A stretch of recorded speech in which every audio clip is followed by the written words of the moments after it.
Employee salaries and job descriptions remain a topic of debate for the DuBois County Council. We discuss the issues at hand, plus Carrie Schneider is back with our friends at the DuBois County Humane Society, and Jasper Arts Director Kip Miracle is tonight's guest on Inform. All of that and much more is up next here on the 18 WJTS News.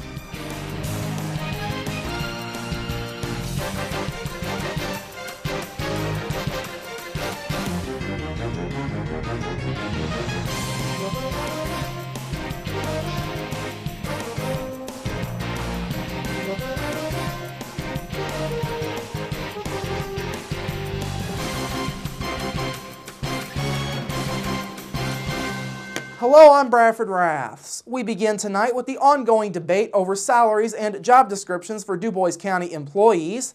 Last night, the DuBois County Council heard from Wagner, Irwin, and Scheel concerning a proposed study of salaries and job descriptions for county employees. That study would cost the county roughly $50,000, and that figure includes the study along with other expenses. The study would classify jobs in the county into 4 different groups under the factor evaluation system. These groups are professional, common, protective occupations, and labor.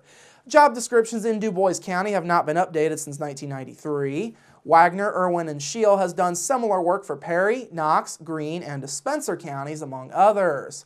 Though most of the council was in favor of the study, Councilman Nick Hostetter was not.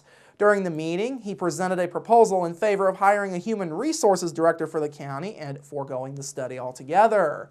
Hostetter cited a conversation with a member of the Shelby County Commissioners during his presentation to the council. The commissioner told him that Shelby County's HR director has made things easier for that county as far as managing people is concerned. Hostetter believes the study will only answer some of the questions and the answers will only be short-term. What it doesn't answer is the ongoing questions about HR. We can't update job descriptions through that study, but we're going to have to pay extra to the firm. I just feel like in the long run, the HR position is a necessary position, and in industry the same size of employees like we have, we would have an HR position. County Council President Greg Kendall argued that the study is needed to set the foundation before any human resources person could be hired. Currently, just 9 out of 92 Indiana counties have an HR director. As for the proposed study, it would take 7 to 9 months to complete. Due to the absence of Councilman Mark Brescher last night, a vote on the study will be taken during a future meeting. Also last night, the council gave its consensus to advertise for funding to go towards a health and wellness program for county employees. They approved advertising for nearly $18,000 for this year. That would go up to just over $44,000 next year as the program is implemented. The program would make yearly health screenings mandatory for all county employees. The screenings would include things such as blood pressure, blood glucose, height, and weight. 4 testing sites would be set up for employees to complete their testing. DuBois County Health Department Administrative Director Donna Oding is on the Wellness Committee. She says the idea behind the program is to save the county money. We certainly hope that maybe, like we said last night, is that cost avoidance, that we don't have those huge expenses because somebody had a heart attack. If we can catch high cholesterol levels or a high blood pressure level and deal with that with medicine, especially if that's something that that staff member didn't know they had, it would be great to get that, put them on medicine and try to prevent that heart attack from happening or that stroke from happening. This year would be the baseline year for the program. Once initial health data was gathered, health and wellness programs for county employees would then be developed. The county would pay $37 for each screening, along with $18 for any online risk assessments that are done. The program would be administered by Memorial Hospital, and they will be partnering with the DuBois County Health Department. In other headlines, delays for motorists along Interstate 64 are set to continue this week as crews patch potholes along the highway. Officials with the Indiana Department of Transportation say crews will once again be out this week along I-64 patching the potholes. There will be temporary lane restrictions in Crawford, DuBois, Perry, Spencer, and Warwick counties throughout this week as a result. Work got underway today on both directions of Interstate 64.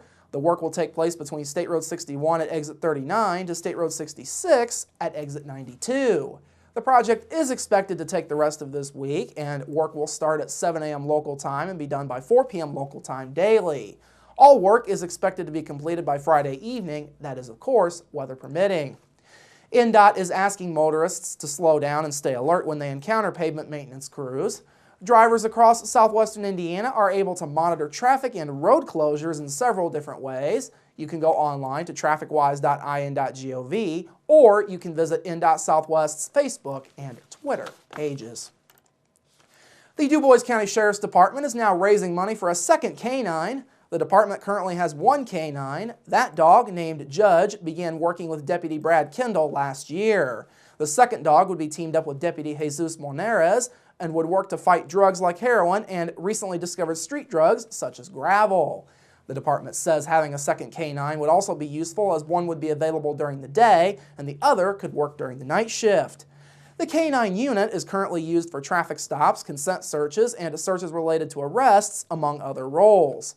Judge is also utilized in the event of lost children, vulnerable adults, and someone who is running from the law. Folks who want to make a donation can call the DuBois County Sheriff's Department at 482-3522 and ask for Deputy Moneres. The department says it will use all donations towards buying and training the second canine. Finally this evening, an accident during routine maintenance claimed the life of a worker at a coal mine near Princeton early this morning. Officials with Gibson County Coal say 41-year-old Timothy Memmer of Princeton was killed in the accident. The accident happened at about 2 o'clock this morning at the mine located in a rural area outside of the city. Company officials say that Memmer and a second employee were doing maintenance work on a piece of underground mining machinery when he was injured by an unexpected movement of that equipment. The company says the other worker was not hurt. Gibson County emergency personnel and the county coroner were all called to the mine, which is located about 30 miles to the north of Evansville. All right, coming up after the break, Carrie is up next with our friends from the DuBois County Humane Society, plus your local forecast, sports with Kurt Guxell, and Inform featuring Jasper Arts Director Kit Miracle. That's all up next here on the 18 WJTS News. Local people watching local people.